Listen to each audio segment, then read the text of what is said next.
We all know breakups feel like a punch to the gut. So why do we sometimes find ourselves crawling back to the very person who caused that pain? Love, it's a complex and often perplexing puzzle, isn't it? It's almost as if our hearts have their own twisted sense of humor playing tricks on us when we're at our most vulnerable. One day, you're soaring high in the euphoria of love. The next, you're plummeting into the depths of despair, heartbreak. The pain of a breakup is palpable, isn't it?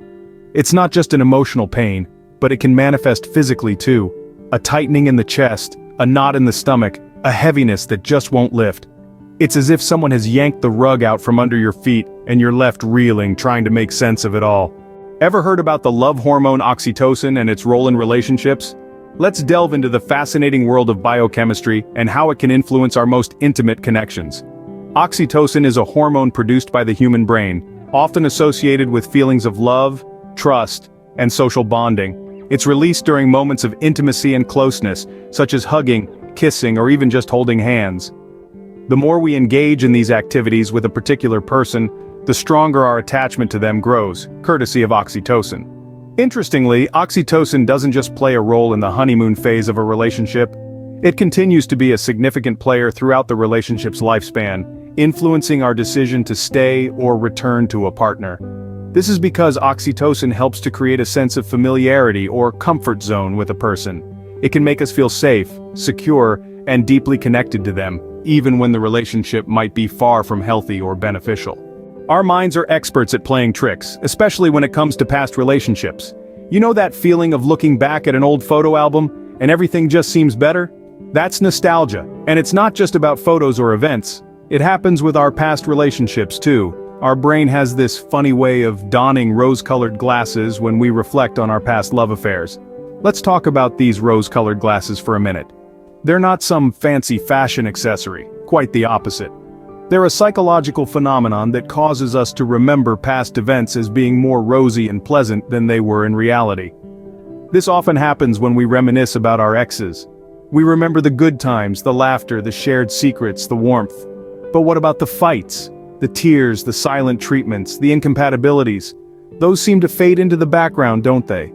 So, what happens when we give in to these biological and psychological pressures and get back together with an ex? Well, it's a minefield of potential problems. One of the most significant pitfalls is the tendency to fall back into old patterns.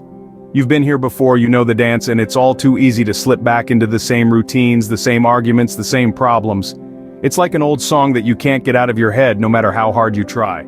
Unresolved issues are another huge pitfall. Those problems that led to the breakup in the first place, they didn't magically disappear while you were apart, and unless you've both done some serious soul-searching and made significant changes, those issues are likely to resurface, often with a vengeance.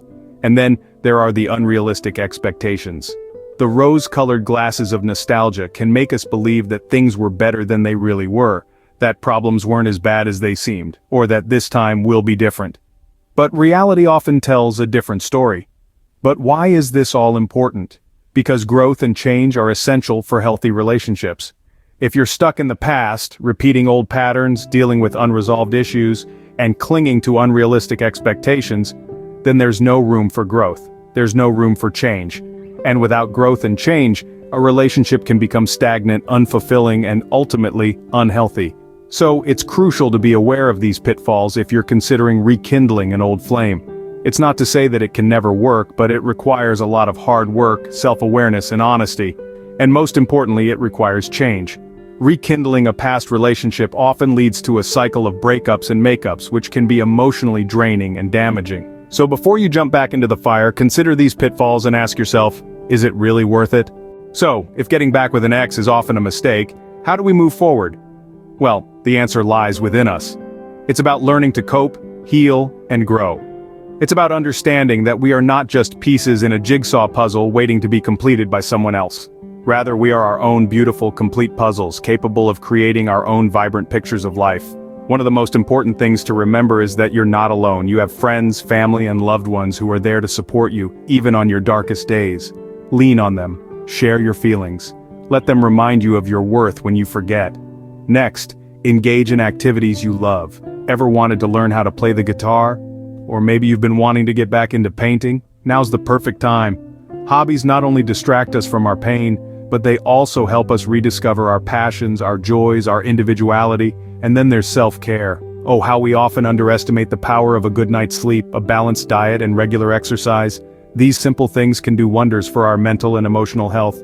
And let's not forget about mindfulness practices like meditation or yoga that can help us stay grounded and find inner peace in the midst of chaos.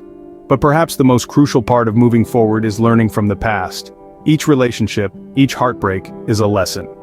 What did this experience teach you about yourself? About what you want and don't want from a partner? Use these insights to grow, to become a better version of yourself. A version who is ready for a healthier, happier relationship. Remember, it's not about trying to forget the past or erase the memories.